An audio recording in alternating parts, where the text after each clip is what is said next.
All right, a few videos ago, I looked at the topic of contract negotiations and kind of did a beginner's look at how to negotiate contracts in Football Manager. But there were a few topics in that video that I think were really important that I want to highlight again. And in general, they were things that I wish that I knew about negotiating contracts when I had started playing Football Manager years ago.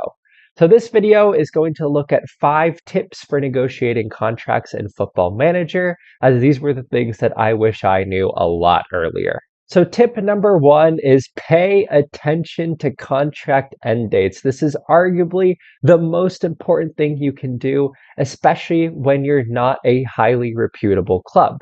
And to do that, go to your squad screen, go to contract information, and look at the expiry date. And as we can see here, we have a bunch of players and their contract expiry date, and what we're looking at is anyone whose contract end date is expiring in the next 2 years. So it's currently 2024, so I'm looking for a 2026 contract end date, and this is from Bella Kotchup all the way up.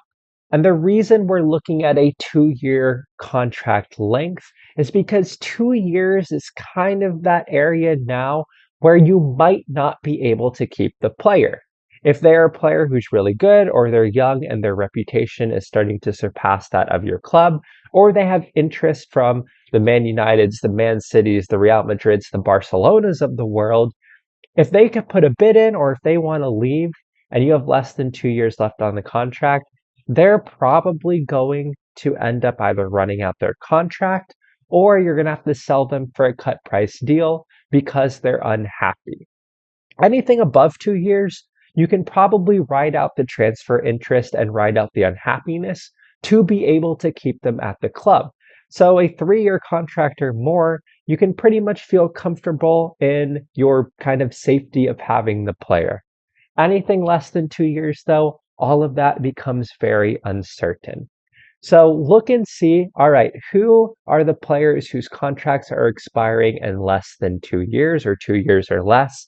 And are there any players who I look at and think, yeah, they're going to be a long-term part of this project? And those are the players you're going to want to re-sign. So as I'm looking through here, Damio, I'm going to release him. And Didi's getting older. I don't need to worry about him. Same with Lumley. I don't really want to keep Bree. I'm fine with releasing Aribo. But Bella Kotchup is the one who I could see being part of my squad for the long haul. He's the one that I want to keep. So he's the one who I'd want to negotiate contracts with. All right, that was tip number 1. Tip number 2 is to never trust what the agent tells you. The ability to talk to the agent prior to entering contract negotiations is a new feature in Football Manager. I think maybe it was implemented in the last year or two, so this always hasn't been a thing that you've been able to do. That being said, what I have found is that this information here, what the actual salary that they would want, it is never reliable. In transfer negotiations and in squad negotiations, have never found this to be a reliable number. I almost always get the message afterwards that after our previous discussions, our client is going to want a higher salary than what we originally talked about. So if you trust this number, you're just going to be in for frustration. As you're looking at this, always expect this to be on the higher end. So in this case, we're given a salary range between 49K and 60K per week. I can go into this knowing it's going to be at the 60K per week mark, or even higher than 60K per week. I wouldn't expect this to be 70, 80K per week. It's usually like 60 to 65K per week for a player like that. But overall, if you're going to do this agent negotiation, which I do think is helpful, because I can confirm he's going to want a minimum fee release clause, he's going to want the relegation release clause. So those are things that I can be aware of going into it. But when I'm looking at the salary, he's not going to want 49K. He's going to want 60K.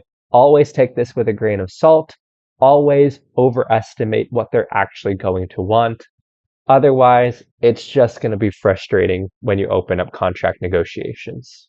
All right, those are the 2 tips prior to going into contract negotiations. The rest of the tips are going to deal with the contract negotiations themselves. Since this is a contract negotiation, I think it's easier to see.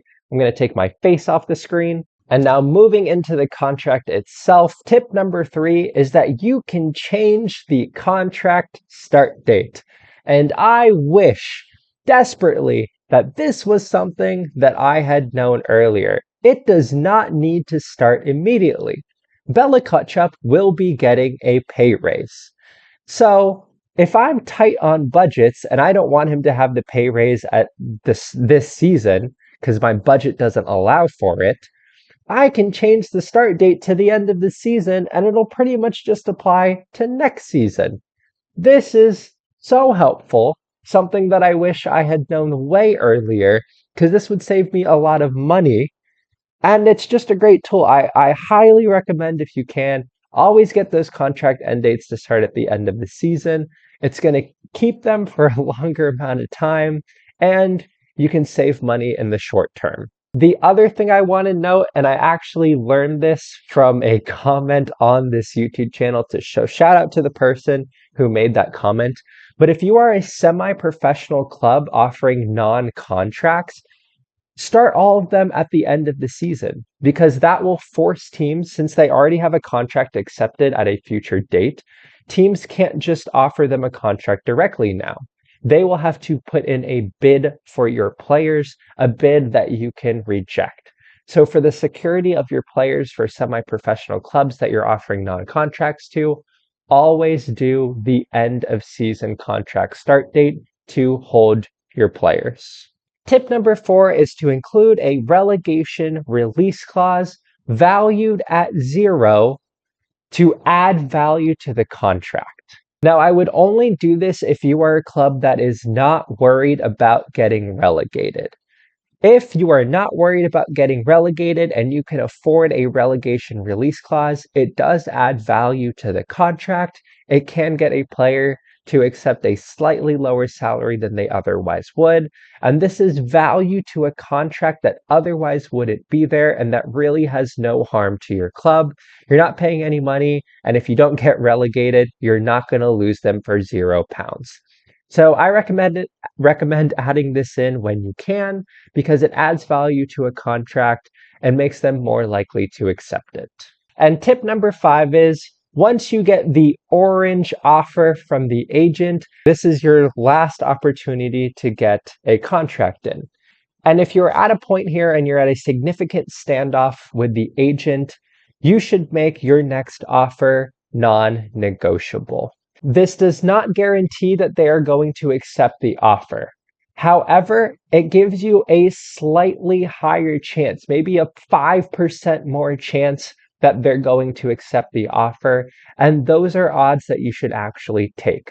So just as in, you see that orange and you yourself thinking, oh, I need to accept that contract, you're doing the exact same thing by making it non-negotiable. You're saying, this is my final offer. And now you are putting the pressure on the agent or the player to accept your offer. If this is going to be the last offer anyways, make it non-negotiable. Add that extra pressure, because it just might lead them to accept the deal. They even said here, you gambled by presenting me with a take it or leave it offer, and it worked out well for you. And again, the non-negotiable doesn't guarantee that it's going to work, but it gives you that extra 5% of wiggle room to kind of force them into accepting the offer. If you're going to gamble, you might as well gamble when it's orange. Don't do that beforehand, because if you give them a take it or leave it offer too early, they won't accept it. But if you're at your wit's end, hit them with a non-negotiable offer and they might just accept it. So that is everything I've got. Those are the 5 tips that I have for negotiating contracts in Football Manager. The one that I wish that I knew earlier, especially, was that contract start date one. For years, I never realized that contracts didn't have to start immediately. You could start them at the end of the season. And I have found that to be extremely valuable since I've played Football Manager. But that being said, that is everything. I hope you found this video helpful. I hope that you get some tips that you are able to use in your own save. I hope you all are having a wonderful week. I hope you all are doing well, and I will see you all in the next video. Bye.